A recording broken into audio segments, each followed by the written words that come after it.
잠언 28장 24절 말씀입니다.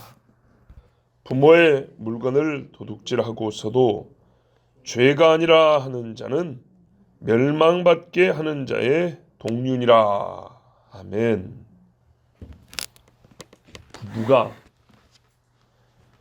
서로 물건을 같이 써도 어디까지라고 말을 안 해도 이 넘지 말아야 될 선이 있습니다. 네건 내 것이 없다 해도 아무리 그래도 여기를 넘으면 안 되지 하는 그런 게 있어요. 그런데 그러니까 그러면 이제 넘으면 도둑질이라고 할 것인데, 자식이 부모의 물건을 허락 없이 가져가고 뻔뻔스럽게 죄가 아니라, 이거는 잘못입니다. 그렇게 말하는 사람은 크게 세 가지 생각 중에 하나를 가지고 있는 사람인데요. 부모 물건 가져가고 내가 무슨 도둑질했어 이렇게 말하는 사람은 세 가지 생각 중에 한 가지를 갖고 사는 사람. 첫 번째 거는 본래 부모 거는 자식 거야, 이런 생각 갖고 있는 사람이 있습니다. 공동소유라고 생각하는 거예요. 엄마 아빠가 같이 네것 내것 없이 이렇게 사는 것처럼 자식하고 관계도 부모 거 자식 거 따로 없이 같이 쓰는 거 아니야? 이렇게 생각하는 사람. 근데 그런 놈들이요, 부모가 지 거 갖고 하면 굉장히 또 화를 냅니다. 예. 왜 내 거 손대냐고 그러죠. 부모 거는 지 거라고 이렇게 이제 생각하는 거예요. 이 철부지들도 그런 생각은 사실 안 하는데 간혹 이런 이상한 생각을 갖고 사는 사람이 있어요. 두 번째는 어떤 경우냐면, 부모님이 아셔도 어차피 허락할 거니까 지가 먼저 허락을 받아버리는, 지 생각 속에서 나중에 알고 추인해 준다 그러죠. 그래 갖고 써라, 이런 경우가 들어있다 이 말이죠. 그런다고 해가지고 사전에 부모님의 허락을 지가 대신 내려버린다, 이거는 말이 안 되는 거죠. 예. 이 방자한 생각입니다. 세 번째는요, 앞의 경우도 그렇게 하겠지만은 정말 잘못인 줄 알아요. 예, 부모 거 손대면 안 되고, 부모님 건 부모님 거고 내 건 내 거다. 부모님이 주시는 거는 내가 받는 것이라도 부모님이 안 주시는 거는 내 거 아니다, 이렇게 생각을 갖고 있는데도 불구하고 욕심 나서 갖고 왔어요. 고의적이죠. 그런데 나중에 가서 도둑놈이라 소리 듣기 싫어서 아니야, 부모님 거 가져간 거는 원래 죄가 아니야, 이렇게 하고 억지를 부리는 경우가 있어요. 예. 간혹 이런 비슷한 경우 있잖아요. 범죄를 저질러 놓고 그게 무슨 잘못이야, 알아요, 아는데 그게 뭔 잘못이야, 나는 죄가 아니라고 생각해서 이렇게 억지 부린다든지 딴청 피운다든지 이런 경우가 있는 것처럼. 근데 사실 이제 이렇게 주장하는 사람은 제일 악질인데요. 알면서도 죄가 아니라고. 그건 뭐냐면 사실은 부모님이 돌아가셨다, 죽었다고 말하는 거하고 똑같은 겁니다. 남의 거 가져와 놓고도 알면서도 다 제 거라 해버리면 실제 주인이 없다고 말하는 거하고 똑같은 셈이 되버린 거예요, 논리적으로는. 이런 생각을 갖고 있다는 겁니다. 이런 생각을 갖고 있는 사람이 어떤 식으로 도둑질하냐, 이제 행동을 보면요, 행동의 유형을 보면 첫 번째는 부모님의 현금이나 부동산이나 액세서리나 이런 것들 말이죠. 좀 값이 나가는 거, 요거를 진짜로 갖고 가버리는 경우입니다. 사용하고 팔아버리고 처분하는 거예요. 아주 눈에 띄는 도둑질이죠. 이번에 고향에 가가지고 추석 때가 들었는데요, 저희 외갓집에 처갓집 소 팔아먹은 사람이 있었다는 이야기를 들었어요. 어떻게 알았냐 했더니 소를 팔았으면 산 사람도 있을 거 아닙니까? 산 사람이 나중에 그 장례식장 와가지고 술 먹고 얘기를 해가지고 들통이 났다, 뭐 그런 이야기 있어요. 참 이제 이렇게 진짜로 갖고 와서 처분해 버리는 겁니다. 진짜 팔아버리는 거. 두 번째는요. 부모님에게 돌아가야 할 몫이 있어요.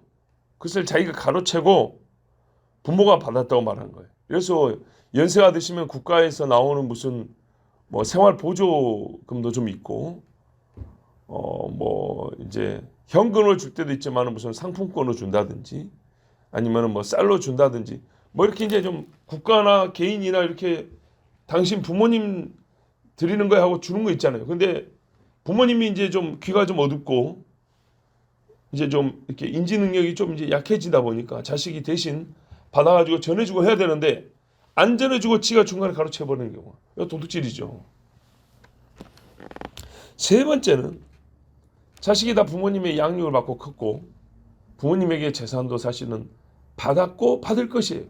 그런데 공양을 안 하는 거예요. 부모님을 버려버리는 거죠.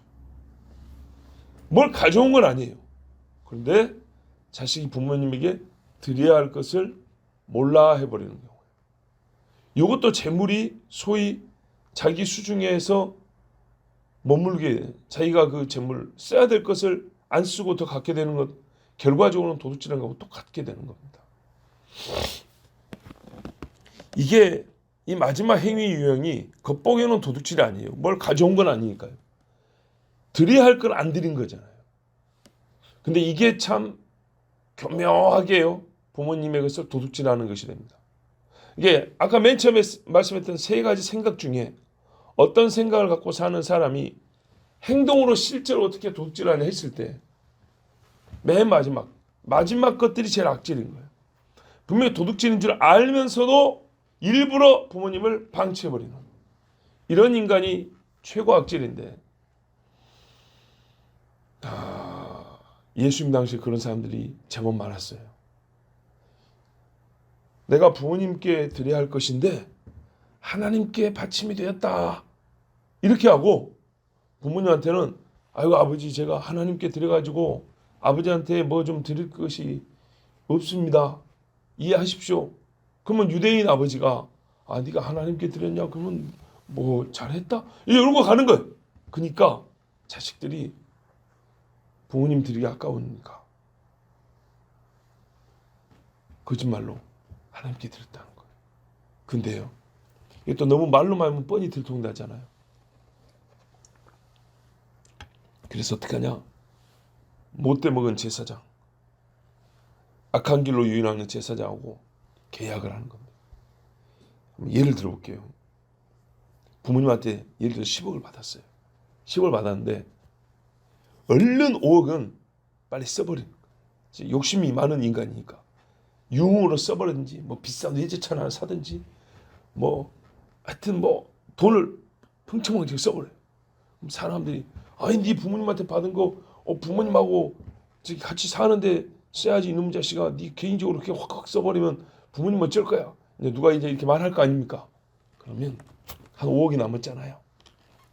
제사장한테 가요. 내가 이 돈을 갖고 있으면 사람들이 네 부모 안 섬기냐고 뭘 할 거니까 내가 이 돈을 아깝고 그래서 그런다고 또 세상 은행에 갖다 넣자니 사람들이 알잖아요. 그러니까 이렇게 합시다. 제사장 내가 하나님 앞에 서원예물 드리는 걸로 하고 일단 5억을 당신한테 줄게. 근데 이거 진짜 주는 게 아니고 부모님 돌아가시면 내한테 다시 주는 거야. 그럼 제사장이 이런 나쁜 짓에 동조하면 안 되잖아요. 근데 떡에 배고픈 제사장은 그럼 나한테 얼마 줄 건데? 내가 10% 떼줄게. 이런단 말이에요. 그러니까 5억을 제사장한테 하나님께 바친다고 거짓말로 드린 거예요. 그럼 제사장이 아멘 당신은 복 받을 거고 받아놔요. 근데 이게 이제 공식적으로 헌금한 게 아니라 지들끼리 이렇게 약속했고 겉보기만 그러는 거예요. 그래가지고 부모님 돌아가시면 이 약한 불효자가 쩌르러 와요. 제사장 그때 그거 돈 내놔. 그러면 자 수수료 10% 5천만 원 내 거 4억 5천 받아가는 거예요. 이런 식으로. 제사장도 5천만 원이 어디 5천만 원이 그죠? 수수료 5천만 원이면 굉장히 큰 돈이잖아요. 예를 들면 그런 식이에요. 그리고 제사장도 하나님 주시는 먹을 것이 아니라 이런 도둑질 거래가지고 뒤로 챙기고, 요 불효자는 부모 안 섬기고 하나님 이름 빙자해가지고 헌금해버렸다 해가지고 교회를 은행 삼아, 성전을 자금 세탁하는 비밀 은행 삼아 거짓말을 맡겨놨다가 다시 찾아가는 거예요. 요런 짓을 한 겁니다. 근데 이게 한 사람이 아니고요, 아주 많은 사람들이 그런 짓을 했어요. 성경을 믿는 백성이 이러면 되겠습니까? 안 되겠습니까? 말도 안 되죠. 근데 이런 짓을 한 거예요. 2000년 전에. 2000년 전에 이런 짓을 했으면 요즘에는 더 악한 사람, 더 교묘한 방법이 얼마나 많겠습니까? 그 예수님이 이런 사람들을 보고 뭐라 그랬냐면, 마태복음 15장에 보면 이제 이 사건이 잘 나와 있는데요, 마가복음 7장이나 보면 하나님이 이르셨으되 내 부모를 공경하라 하시고, 또 아버지나 어머니를 비방하는 자는 반드시 죽임을 당하리라 하셨건, 네 부모를 공경하려고 말로라도 부모한테 쌍스러운 소리하고 저주하는 욕하고 이런 놈은 다 죽어야 된다. 분명히 그렇게 가르쳤는데 너희들이 하는 짓이 뭐냐 하니까, 너희는 이르되 누구든지 아버지에게나 어머니에게 말하기를 내가 드려 유익하게 할 것이, 그러니까 내가 이걸 부모님한테 드리면 분명히 부모님한테 유익이 되는 거예요. 그런 거를 할지라도 하나님께 드림이 되었다고 하기만 하면, 헌금해버렸소 하기만 하면, 보세요, 그 부모를 공개할 것이 없다. 이게 지들끼리 그런 거예요. 야, 하나님께 바쳤다 그래. 그러면 부모님을 공개할 필요가 없는 거야. 이렇게 쏙닥쏙닥 한다는 거예요. 이렇게 하여서 너희의 전통으로, 이거 사람이 만든 거란 말이죠, 하나님의 말씀을 폐하는도다. 하나님이 이렇게 가르친 적이 없어요. 그런 거 받겠다고 한 적이 없어요. 그런 헌금 필요 없다고 했어요. 하나님은. 외식하는 자들아, 이사야가 너희에 관하여 잘 예언하였도다. 이럴수되 이 백성이 입술로는 나를 공경하되 마음은 내게서 멀도다. 사람의 계명으로 교훈을 삼아 가르치니 나를 헛되이 경배하는도다 하였느니라 하시고. 그러니까요, 너희가 말로만 나를 경배하고 마음은 저 멀리 가 있다. 요렇게 해서 그 이스라엘 사람들의 마음을 확 꿰뚫었는데, 그 꿰뚫을 때 하나님이 여러 가지 진리와 교리로 그들의 거짓된 마음을 꿰뚫을 수 있잖아요. 그런데 예수님이 뭘 가지고 거짓말쟁이라고 이스라엘 백성을 책망했냐면, 너희 부모 섬기는 거. 요거 한 가지 보면 너희가 외식하는 놈들이고 하나님 말씀을 저 멀리 던져버리는데 다 할 수가 있어. 이렇게 예수님이 책망했어요. 어려운 교리가 아니라 너희가 부모님한테 하는 짓거리 보면 너희는 하나님 없는 놈들이야. 이렇게 바로 찔러 말해버렸어요. 야, 보십시오. 부모 비방하는 형벌이 부모님 잘 안 섬기는 형벌하고 똑같다 그랬어요. 부모를 저주하면 출애굽기에 보면 뭐라면 돌로 쳐 죽여버리라 그랬어요. 근데 너희가 얼마나 큰 죄를 짓고 있냐. 부모님 입에 들어갈 떡을 안 드리고 거짓말로 하나님께 드렸다고 이런 식으로 너희끼리 호의호시하는 거, 그거는 돌에 맞아 죽을 죄다. 이렇게 말씀한 거예요. 그런데도 감히 너희들끼리 하는 말로는 괜찮아. 하나님 앞에 드렸다 하면 다 통해. 이런 식으로 누가 그렇게 가르치더냐. 하나님은 그렇게 가르친 적이 없다 그랬어요. 자, 보십시오. 이게 도둑질입니다. 다른 도둑질은요, 했다고 해서 하나님이 죽이란 법이 별로 없어요. 그죠? 도둑질했다고 죽이는 법이 없어요. 그런데 부모의 것을 도둑질하는 것은 부모를 비방해서 돌에 맞아 죽어야 할 죄하고 같다는 얘기입니다. 왜요? 남이야 내가 그 사람을 꼭 섬겨야 될 책임은 없지만 부모는 자식이 반드시 공양해야 할 책임이 있기 때문입니다. 부모가 자식을 반드시 책임지고 먹이고 입히고 가르치고 키워야 되는 것처럼 연세든 부모는 자녀들이 반드시 하여튼 힘 닿는 데까지 섬기고 병들면은 치료할 수 있도록 약을 사드리고, 이게 성경에 다 나와 있는 말씀이에요. 자, 이런 사람, 부모의 것을 도둑질하는 이런 사람은 성경에 뭐라고 말씀하냐면, 오늘 24절에 멸망받게 하는 자의 동류다 그랬어요. 똑같은 놈이다. 멸망받게 하는 사람이 누굽니까? 자기만 멸망당하는 게 아니라 남도 멸망받게 하는 사람, 사탄이죠. 그렇죠? 적그리스도, 거짓 선지자, 이런 사람들입니다. 야 같이 가자 하고 친구 꼬드기 갖고 악한 짓을 하게 하는 사람. 우리 10절 말씀에 나와 있잖아요. 정직한 자를 미혹해서 악으로 끌고 가는 자 있다고 그랬어요. 이런 인간입니다. 적그리스도하고 똑같은 사람입니다. 이 사탄하고 동맹을 맺은 사람. 또 옛날 번역에는 뭐냐면 파괴자와 한편이라고 했어요. 뭔가를 온전하게 만든 게 아니라 다 부셔버리는 사람. 아니 부모의 관계도 이런 인간이라면 다른 사람 관계에서는 어떻게 하겠어요? 다 부셔버리고 깨버리고 신뢰가 없어져 버리겠죠. 자, 아버지 나라를 도적질한 압살롬과 한편이다 그 말입니다. 이 압살롬 어떻게 했습니까? 아버지 나라가 짓거라 해가지고 거짓말로 말로 쏙딱 쏘고 다 뺏은 다음에 아버지를 죽이겠다 했습니다. 완전 도둑놈 중에 상도둑놈이죠.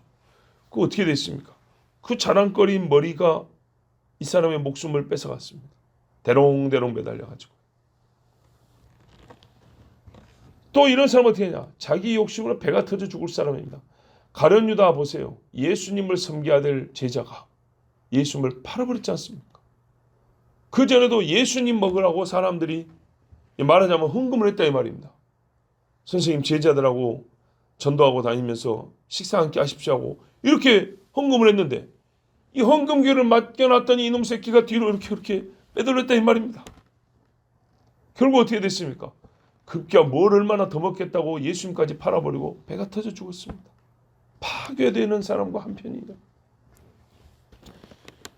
이런 사람은요 되게 거짓말을 혀로 하잖아요. 성경에 보면 어떤 벌도 있냐면 혀가 썩는 벌도 있습니다. 예, 부모한테 할 거짓말이 어디 있습니까 세상에. 근데 이런 식으로 해서 부모의 것을 도둑질한 사람은 혀가 썩습니다. 참 젊은 사람들이 들었으면 더 좋을 설교인데 오늘 이 부모님이 들어가지고 그래도 다 하나님 뜻이 있는 줄 압니다.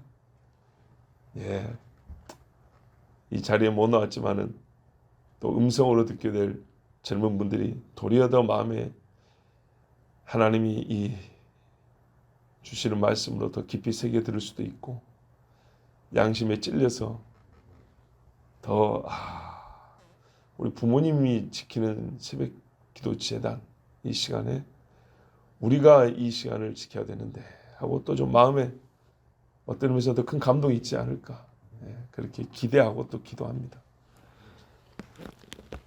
우리 성도는 예수 믿는 사람을 항상 기억하고 순종해야 될 말씀이 있습니다. 하나님의 명령이니까 순종하고요. 약속이니까 기억해야 됩니다. 출애굽기 20장 12절에 내 부모를 공경하라.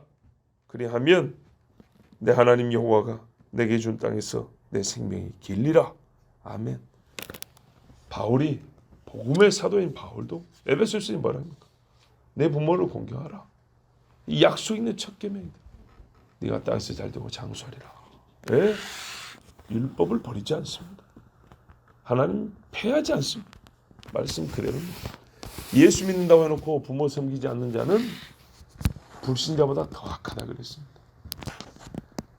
그러니까는 뭐 불신자보다 항상 더 많이 하라는 게 아니에요. 우리가 가난할 수도 있고 부자일 수도 있지 않습니까? 그 형편에 따라 항상 마음을 진실하게 하고 최선을 다해서 하나님 섬기듯이 부모님을 잘 섬기는 것이 믿는 사람의 도리고 이것이 바로 너희 착한 행실을 세상 사람들이 보고 하늘에 계신 하나님께 영광을 돌리게 하라 할 때에 정말 그 가운데 들어있는 말씀에 속합니다. 우리가 다 하늘에 계신 아버지를 모든 것을 다 바쳐서 잘 섬기고 다음으로 이 땅에 하나님께서 나를 있게 하실 때 또한 나를 사랑하신다는 표로 삼으신 부모님, 부모님을 잘 섬기는 것이 하나님의 명령이고 또한 약속 있는 첫 계명입니다. 그렇지 않으면 파괴자와 한패라 하나님 말씀했으니 우리가 오늘 이 말씀을 감사함으로 또 엄중히 잘 들어야겠습니다. 기도하겠습니다. 하나님 감사합니다.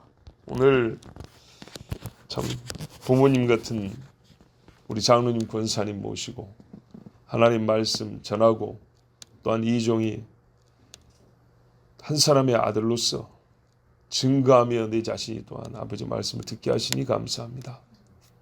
우리가 이 땅에 살면서 내 이웃을 내 몸과 같이 사랑하라 했는데 이웃이 누굽니까? 가장 가까운 이웃, 눈 뜨자마자 이웃이 된 자는 부모님 아닙니까? 낳자마자 이웃이 된 자는 자식 아닙니까? 부모 자식 간에 누구보다도 더 사랑하고 서로 잘 섬기게 하여 주시옵소서. 남이었으나 내 피요 내 살이 된 이웃은 나의 남편과 아내 아닙니까? 주님, 서로 존경하고 사랑하고 주 안에서 서로를 잘 돌보는, 위하여 기도하는 하나님의 식구들이 되게 하여 주시옵소서. 오늘 이 새벽에 믿음의 자녀들이 와서 하나님 말씀을 들었으면 좋았을 것이지만 주님, 이 또한 하나님의 뜻이 있는 줄 믿습니다. 만사의 여호와의 뜻이 있사오니 주여, 이 자리에서 들은 주의 자녀들은 들음으로 복이 있고 또한 음성으로 듣는 자들은 그 마음에 그 양심에 더 깊은 찔림과 함께 하나님이 나를 부르시는구나 하는 하나님의 크신 부르심을 듣는 은혜가 있게 하여 주시옵소서. 우리 부모님 다 잘 섬기게 하옵소서. 정말로 온 교우가 서로 나의 부모님과 같은 분들 정말로 겸손히 잘 섬기고 하나님이 주시고자 약속하신 복을 누리는 복된 교회가 되게 하여 주시옵소서. 예수 그리스도 이름으로 기도하옵나이다. 아멘.